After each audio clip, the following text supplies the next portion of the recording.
술을 아주 좋아하는 어느 주당이 하나님의 은혜로 인해서 어쩌다가 교회를 다니게 됐습니다. 하지만 지겨워요. 예배 시간도 지루하고 또 말씀 듣는 시간도 뭐가 뭔지 이해도 잘 안 되고 복잡합니다, 마음이. 그러던 어느 날 광고 시간에 목사님이 귀를 번쩍 뜨게 하는 광고를 합니다. 다음 주일은 맥주 감사 주일입니다. 정성껏 준비하고 우리 정말 기쁨으로 그 한 주간을 우리 주일 예배로 모이십시다. 이 주당이 교회도 이럴 때가 있구나. 진짜 교회도 1년에 한 번 이렇게 참 속 시원한 맥주를 마시는구나. 그래야 정말 교회 다닐 맛도 나지. 한 주간을 내내 고대를 했습니다. 주일 교회에 왔습니다. 아주 크게 실망을 했다는 겁니다. 맥주는커녕 그의 앞에 놓인 것은 달랑 맥주 감사 헌금 봉투 하나였습니다. 그날 아주 그냥 불만과 원망이 가득해서 입이 이만큼 나온 이 주당의 주위에서는 그러나 모든 성도들이 다 기쁨과 즐거움으로 하나님을 찬양하는 소리가 가득 울려 퍼지고 있었습니다. 여러분, 오늘은 맥주 감사주일입니다. 맥주 감사주일. 상반기 마무리하면서 그동안 베푸신 하나님의 은혜를 우리가 기억하며 감사하고 즐거움과 기쁨으로 예배하는 오늘이 맥주 감사주일입니다. 우리가 읽은 이 본문 말씀은요, 바로 이날 맥주절, 이스라엘의 감사절기죠. 관련한 내용이죠. 이 맥주절을 살펴보면 우리가 하나님께 감사해야 할 이유가 무엇이냐, 또 어떻게 우리가 감사를 해야 할 것인가 알게 되는 것입니다. 자, 먼저 9절에서 10절 상반절까지를 읽어보도록 하겠습니다. 시작. 7주를 셀지니 곡식에 낫을 대는 첫날부터 7주를 세어 내 하나님 여호와 앞에 77절을 지키되. 아멘. 이스라엘에서는 보리의 첫 수확을 거두면 첫 열매지 않습니까? 이 첫 열매를 주신 하나님께 감사하는 초실절, 첫 열매, 초실절을 기념을 합니다. 초실절 그 다음 날부터 시작해서 7주가 지나면 7 곱하기 7이잖아요. 49일째 되는 날 77절을 지킵니다. 또 그날은 보리 추수를 마무리한다라고 해가지고 맥추절이라고 부르기도 합니다.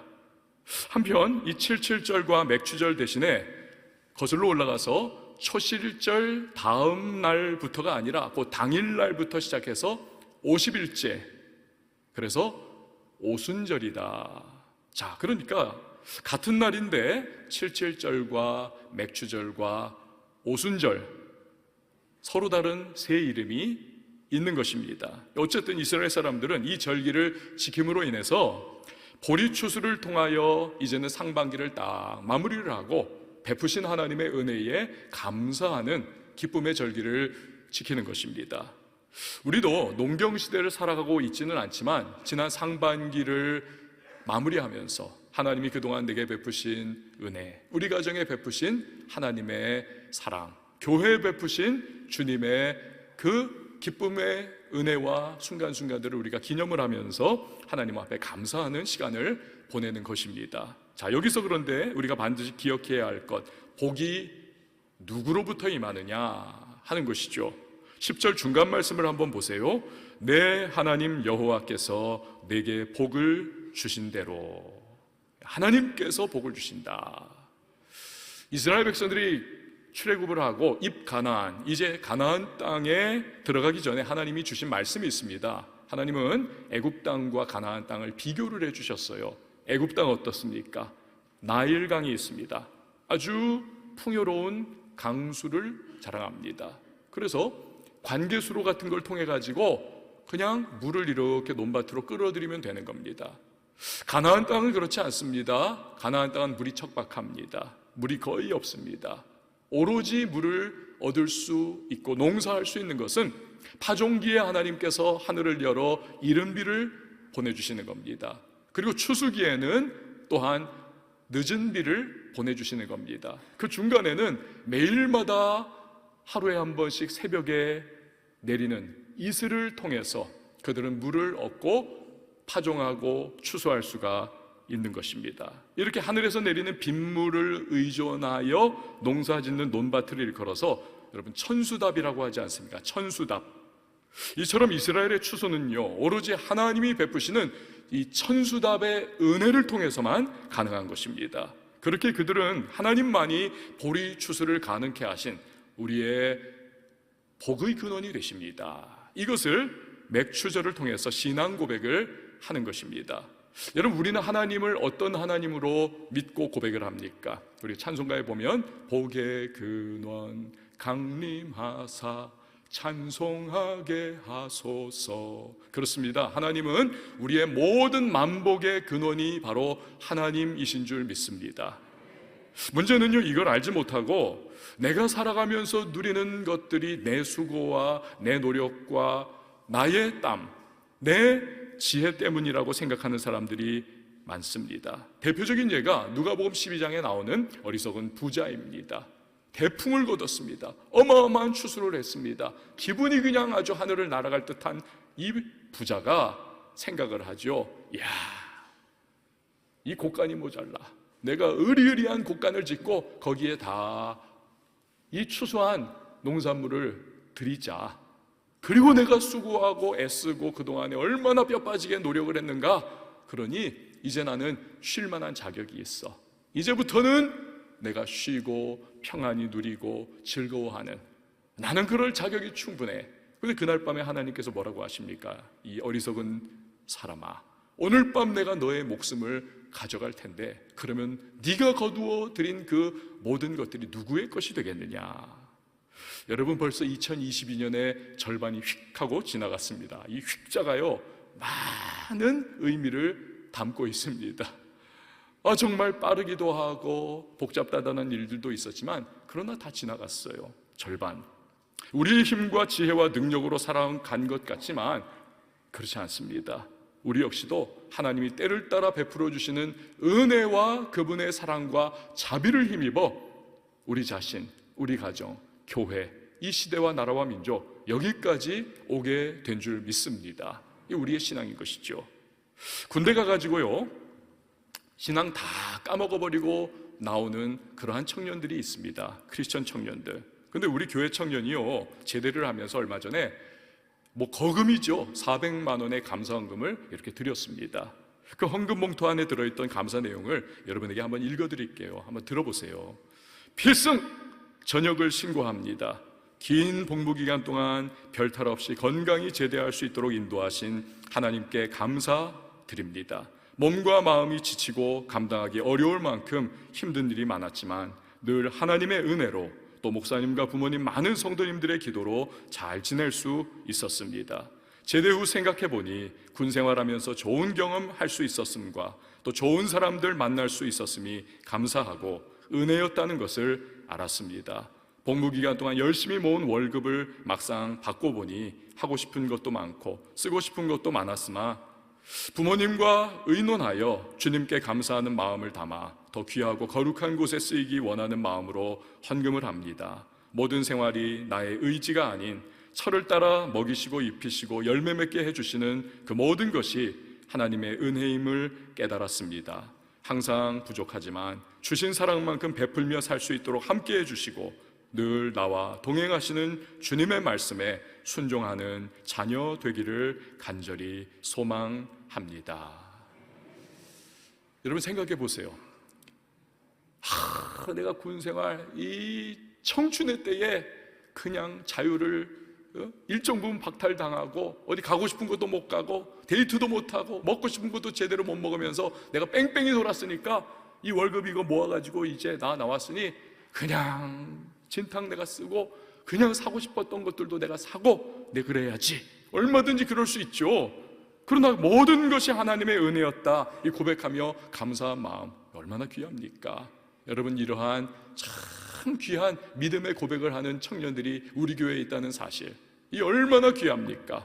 하나님께 우리 영광, 또 그 청년에게 정말 하나님이 복 주시기를 바라면서 우리 격려의 박수 한번 했으면 좋겠어요. 축복합니다.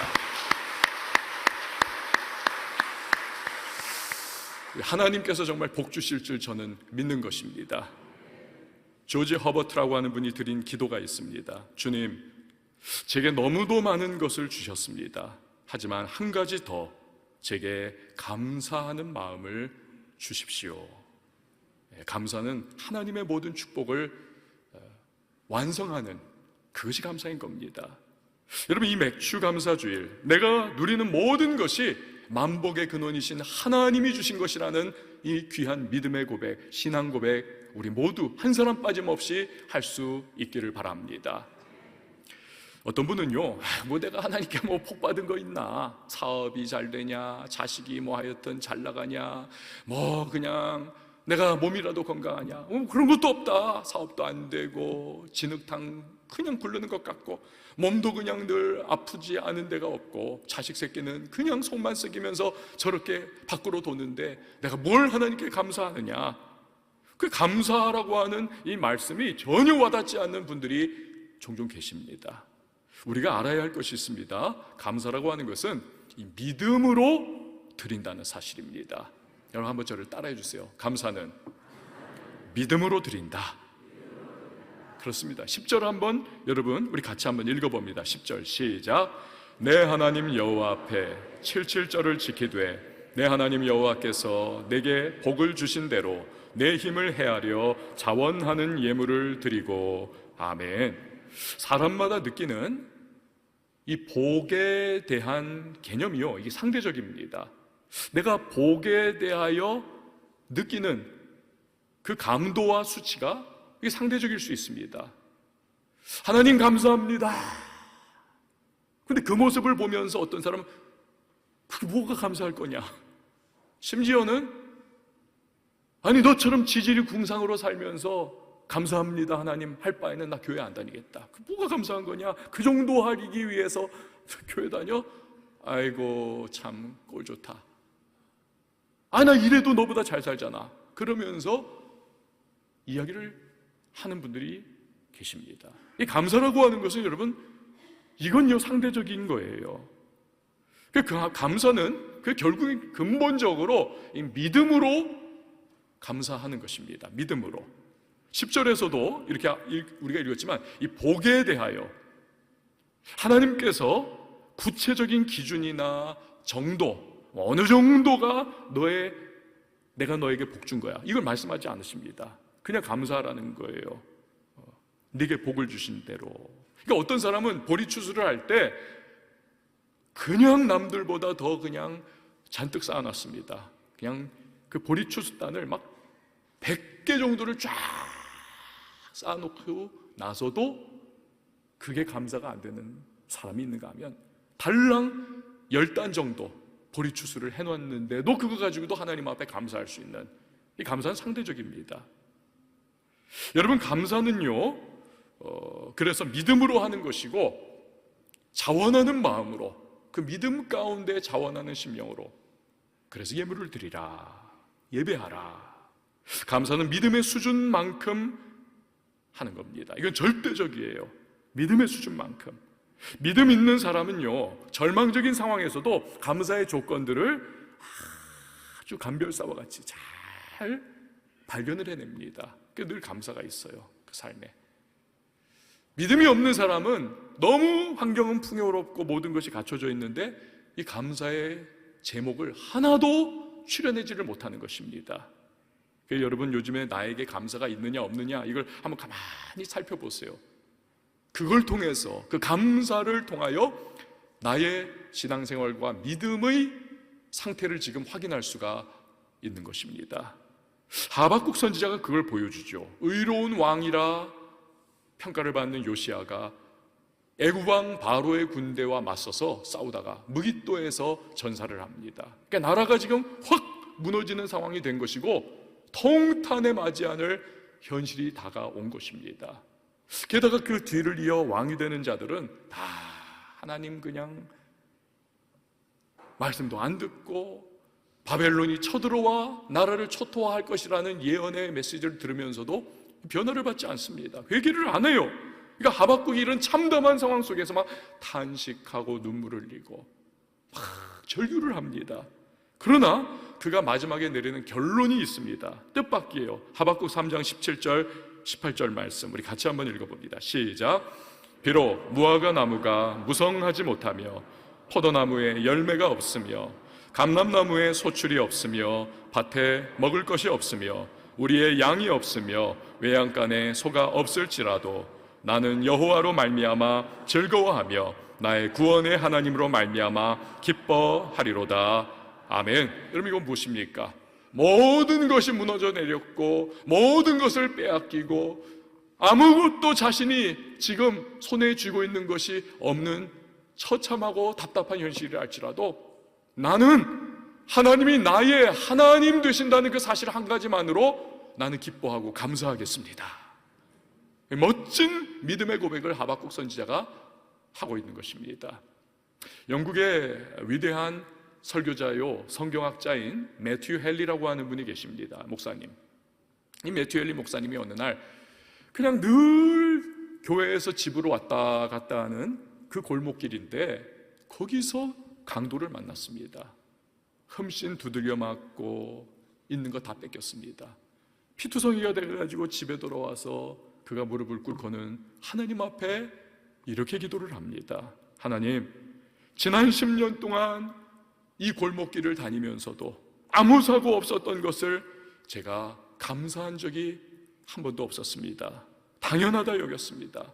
용서해 주시고 앞으로 무사히 집에 올 때마다 감사하게 하소서. 제가 전에 유럽 이제 터키, 그리스, 로마 이렇게 12박 동안 성지순례를 갔다 온 적이 있습니다. 근데 그리스에서 정말 지겨울 정도로 거기 수도원이 많더라고요. 잠깐 가면 또 수도원 간다 그러고 잠깐 가면 또 그냥 수도원으로 우리를 인도하고 나중에는 너무 지긋지긋해가지고 수도원 그만 가고 우리 카페 좀 가자 그래가지고 방향을 틀었던 적이 있습니다. 그렇게 수도원이 많은데요, 근데 그 수도원 중에 하나가 뭐냐면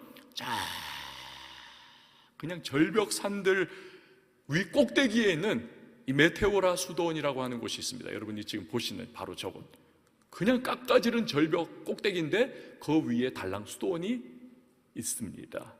저곳은요 봉쇄 수도원이에요. 봉쇄 수도원. 한 번 들어가면 죽을 때까지 나오지 못하는 거예요. 아니 죽어서도 저기 있는 납골 땅에 그냥 수도사들이 묻히는 겁니다. 그러니까 어떻게 보면 감옥하고 똑같아요. 아니 감옥보다 열악하죠. 감옥에서는 형기 마치면 풀려나지 않습니까? 저기는 끝까지예요. 그런데 죄수들은 어떻습니까? 하루 종일 불평하고 하루 종일 원망합니다. 반면에 수도원에서는 하루 종일 감사하고 하루 종일 찬양 끊이지를 않습니다. 여러분, 차이가 무엇입니까? 그럴 수 있는 이유는 하나님에 대한 믿음으로 감사하는 것입니다. 이게 차이예요. 여러분, 맥주 감사주의를 맞아서 우리가요 내 감사 생활을 이렇게 돌아보는 것은 단지 감사합시다, 감사해야 합니다, 이 감사 캠페인 하자는 것이 아닙니다. 그거 아니에요. 감사를 통해서 내 믿음의 현재 상태와 나의 신앙의 정도를 지금 점검하면서 하나님이 기뻐하시는 모습으로 회복이 되자고 하는 이 영적인 도전의 날이 바로 오늘 맥주 감사주일인 것입니다. 우리의 신앙 상태와 믿음 상태가 이게 병이 들어있거나 정상적이지 못할 때 나타나는 병증이 있어요. 그 중에 하나가 뭐냐면 시선이 현재에만 머물러 있습니다. 현재에만, 나의 오늘. 이게 왜 문제이냐면 하나님의 넓으신 섭리와 경륜을 바라보는 시선과 마음이 닫혀버리게 되는 것입니다. 하나님은 지금 당장은 내가 힘들고 내가 원치 않는다 할지라도 그러한 상황과 현실을 내게 허락할 때가 있습니다. 싫지만 로마서 8장 28절의 말씀처럼 나중에 보면 그 상황과 환경들을 하나님은 다듬으셔서 나중에 보면 놀라운 하나님의 선을 합력하여 이루어 주시는 것입니다. 그런데 우리 신앙과 믿음의 상태가 이게 무뎌져 있으면요, 현재 내 처지와 상황만 바라보면서 원망하고 불평하는 것입니다. 감사를 싹 잃어버립니다. 그 문제인 거죠. 여러분, 아기를 생각해 보세요. 아기, 베이비. 아기가 엄마 뱃속에 9달 동안 있습니다. 얼마나 좋습니까, 환경이. 그 체온으로 탁 데펴진 가장 그냥 좋은 따뜻한 그 양수 속에서 이렇게 웅크리고 헤엄도 치고, 얼마나 편안합니까? 그러면서 탯줄을 통해서 들어오는 영양분을 꼬박꼬박 풍족하게 누리는 거지요. 그리고 순간순간 엄마의 심장 박동 소리를 두근두근 들으면서 안정감을 누리고, 그리고 엄마의 노랫소리와 목소리를 들으면서 편안한 그러한 쉼을 가지는 이 아기의 상태. 근데 여러분, 어떻습니까? 거기만 머물러 있으면 어때요? 큰일이 나는 겁니다. 큰일 나는 거예요. 때가 되면 아기는 엄마 뱃속을 나와야 하는 것이죠. 때가 되면. 게다가 여러분, 갑자기 엄마 뱃속에서 나왔는데 그게 다가 아니잖아요. 갑자기 그냥 누군가가 자기 엉덩이를 찰싹 하고 때리니까 얘가 그냥 놀라고 두렵고 서러워가지고 으아 하면서 울지 않습니까? 그렇게 태어나는 거죠. 나쁜 건가요? 아니요. 그때부터 하나님께서 이 자녀를 위하여 예비해 놓으신 인생이 시작이 되는 것이죠. 하나님의 놀라운 뜻과 계획이 이제 펼쳐지게 되는 것이죠. 사랑하는 여러분, 감사는 믿음으로 드리는 것입니다. 현재 좀 어렵고 현재 좀 힘들고 현재 좀 답답하다 할지라도 하나님의 선하심을 믿는 믿음 안에서 우리가 선제적으로 감사하는 저와 여러분이 될 수 있기를 바랍니다. 미국에서 있었던 일입니다. 이 남녀가 자동차 안에서 졸도를 했습니다. 둘이 다. 나중에 보니까 그 배기관 그 일정 부분이 여기가 부식이 돼가지고 딱 갈라져가지고 배기가스가, 일산화탄소가 차 안으로 들어왔던 거죠. 그래가지고는 기절을 했는데 어떤 사람이 그거를 발견을 해가지고는 문이 닫혀 있으니까 구조대를 불렀습니다. 구조대가 와가지고 할 수 없이 차의 유리창을 부숴버리고는 두 사람을 꺼냈습니다. 구사일생 목숨을 건진 거죠. 근데 여러분, 기가 막힌 일이 다음날 자기 목숨을 겨우 건진받은 이 젊은이, 이 남자가 와가지고는 구조대에게 청구서를 내밀어요. 자기 차 유리창을 깼으니 돈 내놔라. 여러분, 얼마나 배은망덕한 이런 일이 있을 수 있습니까? 우리나라도 뭐 그런 일들이 있다 그러잖아요. 뭐 문짝을 뜯었는데 구조대 119가, 또는 뭐 차를 어떻게 했는데 그 돈 내놓으라고 하는 그런 일들이 있어가지고 주저주저 한다는 거 아닙니까? 그래서 선한 사마리아법, 이것을 제정을 해야 한다. 그런 운동이 있었지 않습니까? 왜 이 이야기를 드렸냐 하면 감사에 있어서 때로 우리의 모습이 그렇지 않은가. 여러분, 오늘 11절과 12절 말씀을 한번 보세요. 같이 한번 읽어봅니다. 시작. 너와 내 자녀와 노비와 내 성중에 있는 레위인과 및 너희 중에 있는 객과 고아와 과부가 함께 내 하나님 여호와께서 자기의 이름을 두시려고 택하신 곳에서 내 하나님 여호와 앞에서 즐거워할지니라.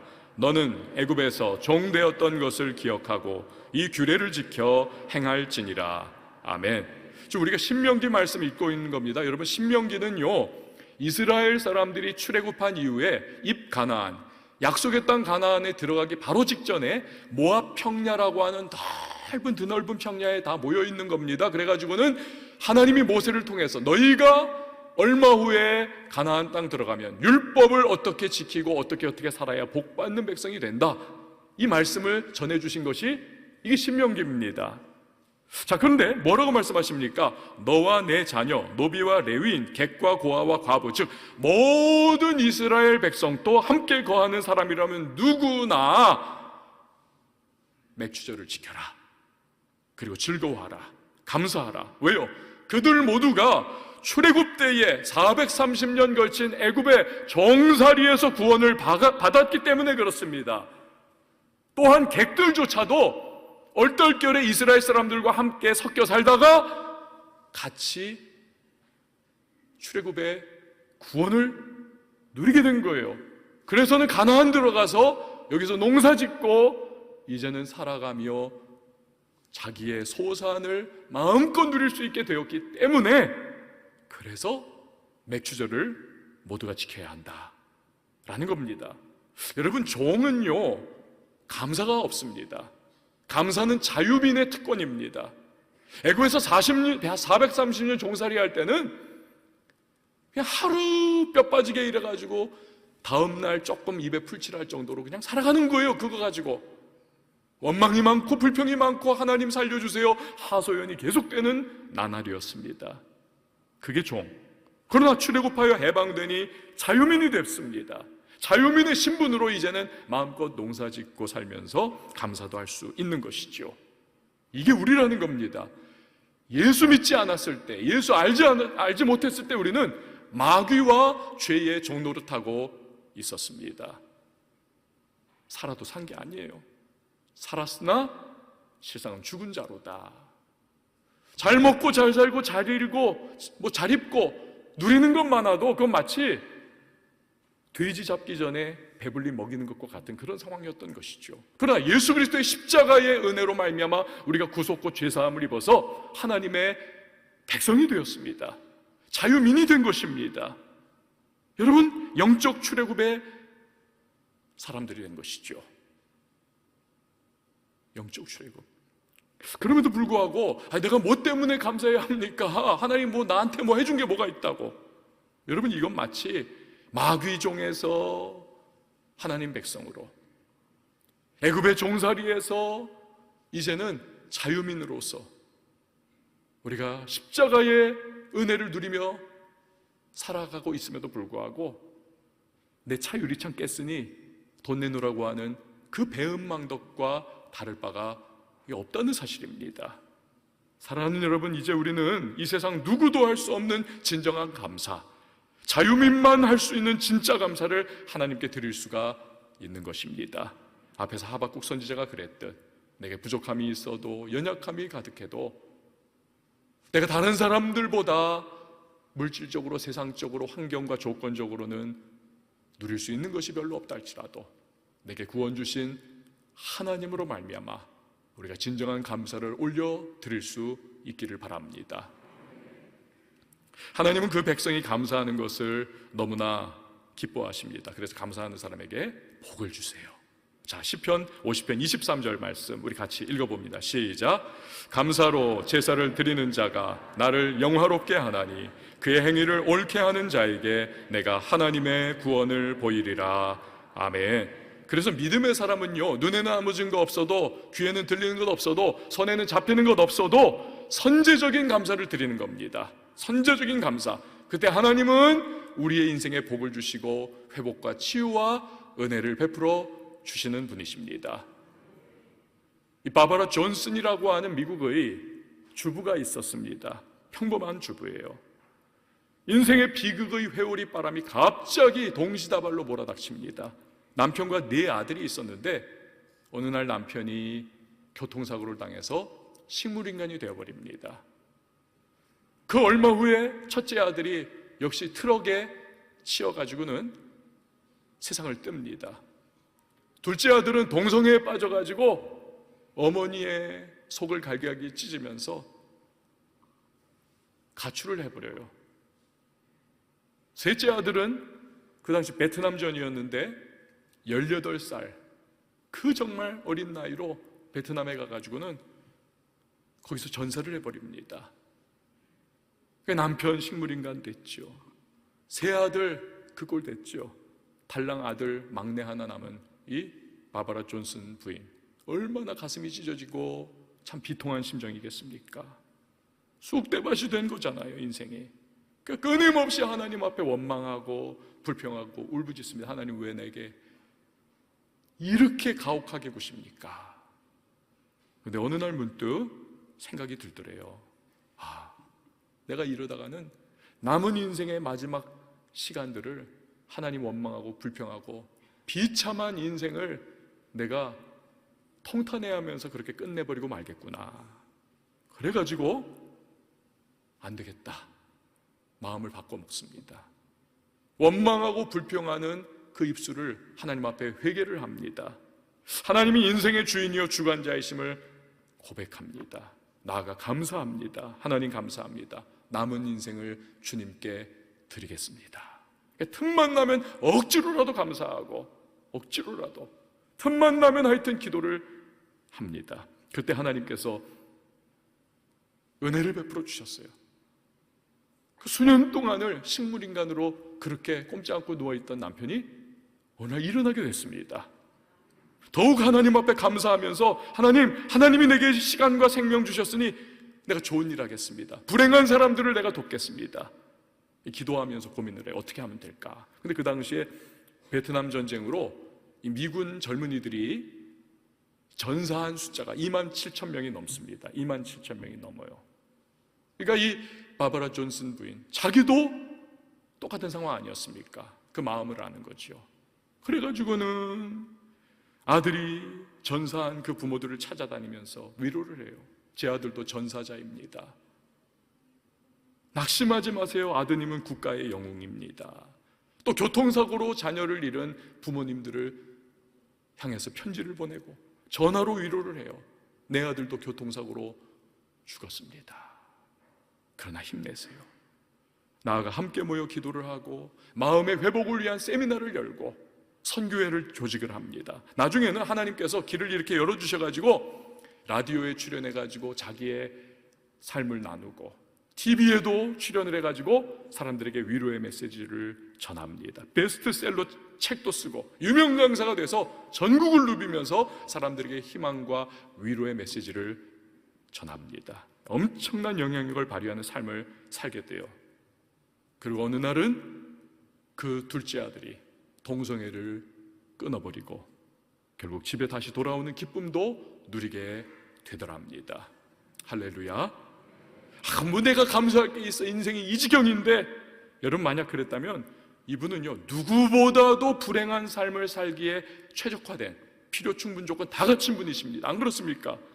그러나 마음을 돌이켜서 생명의 주관자요 구원자이신 하나님 앞에 선제적으로 억지로라도 감사하면서 그 생각과 신앙을 다시 다듬어 나가다 보니까 하나님께서 그녀의 삶에 놀라운 기적을 베풀어 주셔서 인생이 변화를 받고 많은 사람들에게 거룩한 영향력을 끼치는 정말 파란만장한 하나님의 놀라운 손에 붙들려 쓰임받는 위대한 간증의 주인공이 될 수 있더라는 것입니다. 여러분 꼭 기억하세요. 감사는 믿음으로 드리는 것입니다.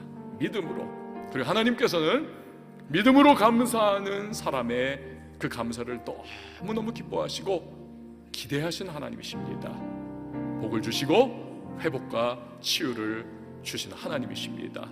바라는 것은 이 맥주감사주일 우리 그냥 헌금 한번 달랑 내고 끝내버리는 것이 아니잖아요. 하나님을 다시 한번 생각하고 내게 베푸신 구원의 은혜를 감격하고 내 신앙을 다시 한번 점검하면서 우리 하나님 앞에 진정한 감사와 찬양과 기쁨을 올려드릴 수 있는 저와 여러분이 될 수 있기를, 또 우리 교회가 될 수 있기를 주님의 이름으로 축원을 드립니다. 우리 시간에 함께 찬양하도록 하겠습니다. 여러분 내가 누려왔던 모든 것들이요, 내가 지나왔던 모든 시간이요, 또 내가 걸어왔던 모든 순간순간들이 이게 하나님의 은혜였던 것입니다. 아멘이십니까? 하나님의 은혜예요. 오늘 이 찬양이 우리의 고백 될 수 있기를 바랍니다. 내가 누려왔던 모든 것들이, 내가 지나왔던 모든 시간이, 내가 걸어왔던 모든 순간이 당연한 것 아니라 은혜였소. 아침 해가 뜨고 저녁에 노을, 봄의 꽃향기와 가을의 열매, 변하는 계절의 모든 순간이 당연한 것 아니라 은혜였소. 당연한 것 아니라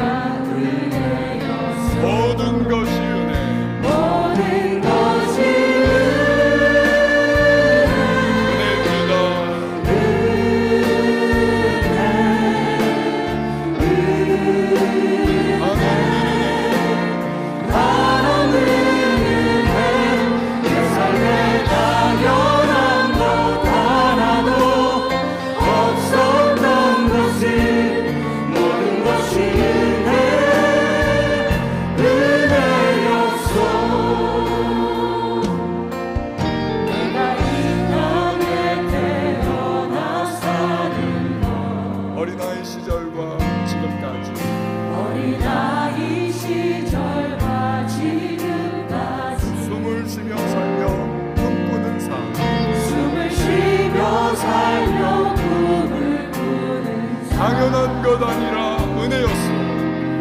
당연한 것 아니라 은혜였소. 내가 하나님의 자녀로 살고 내가 하나님의 자녀로 살려 오늘 찬양하고 예배하는 삶 복음을 전할 수 있는 축복 우리 믿음으로 고백하십시다. 당연한 것 아니라 은혜였소. 모든 것이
우리가 누리는 모든 복은 복의 근원이신 하나님으로부터 임하는 것입니다.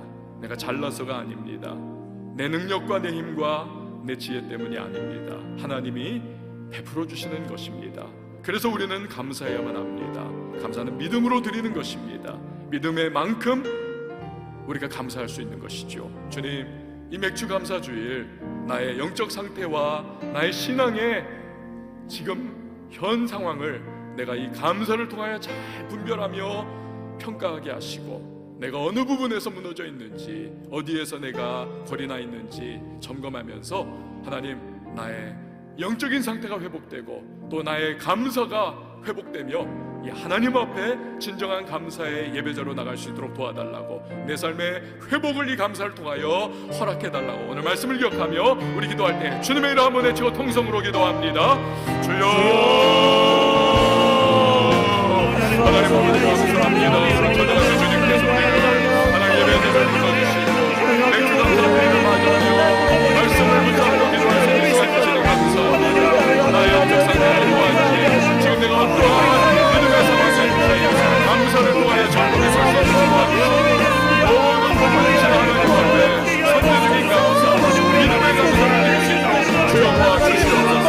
감사하는 날이 하나님 회복과 치유와 주님의 베푸신 하나님께서 드리고 있습니다. 모든 성도님들, 우리 온 교회에 하나님의 치유를 원합니다. 하나님의 회복을 원하옵소서. 하나님 감사를 통하여 주님이 주시는 심한 은혜를 누리게 하시고, 모든 우리의 삶의 순간순간 지금 우리가 하나님의 공격하신 것을 누릴 수 있는 회복과 치유와 영원의 시간을 누릴 수 있도록 하나님의 기도하는 주님이 바로 그러한 기절을 내주하여 주시옵소서.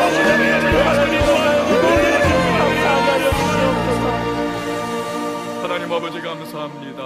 맥주 감사주의를 맞아요. 나의 모든 복은 하나님으로부터 임한다는 사실을 다시 한번 고백하며 믿음으로 주님 앞에 감사할 수 있는 주님의 사람들, 하나님이 하나님 되심으로 말미암아 내게 주신 그 구원에 흔들 수 없는 은혜로 말미암아 우리 감사할 수 있는 주님의 사람 되어 감사하는 자에게 치유와 회복과 은혜를 베푸시는 우리 하나님의 선순환적인 역사를 누리는 우리 모두가 되게 하여 주시옵소서. 예수님의 이름으로 기도합니다.